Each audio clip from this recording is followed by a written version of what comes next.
السلام عليكم يا أجمل المتابعين، معي اليوم هذه لكم قسما بالله إني أقوي هدية خاصة باليمن. أنا مخزن لي 3 أيام سهران، لا أكل لا شرب لا غذاء لا شيء، نمو نقاتل اليوم هذا من عند الفرفور. شغل لكم الآن من موقع حق الفرفور له 3 أيام، قاتوا غذاء فرص لا تأكلش، واللي كانوا يسكروا ب10,000 20,000 30,000 دباب وخمر وحاجات يسرح لعند الفرفور هذا شو اللي من نقاط أمانة، قاتوا غذاء وهم محببين، خاصة محببين الأيام كلهم الناس اللي يخدوم يحببوهم مو ينفع، اخسر لك حقات واخسر لك حبوب واخسر لك من يسرح لي عند الفرفور. فرفور سوق عبد الوهاب مدينة القاعدة بالسفوان مدينة القاعدة، يسرح لي عند الفرفور هذا ودير 4,000 5,000 وبحق حبوب وخدين.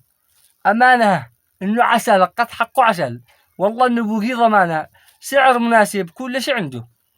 عليكم على الفرفور شقعوا قولوا ده صرفور مدري من صرفور، يسرحوا اللي عنده تقولوش حتى ندقوكم أنا خزن من عنده قزعك، مسافرين نساء رجال ولادي أطفال أي حاجة سعره والله إنه مناسب.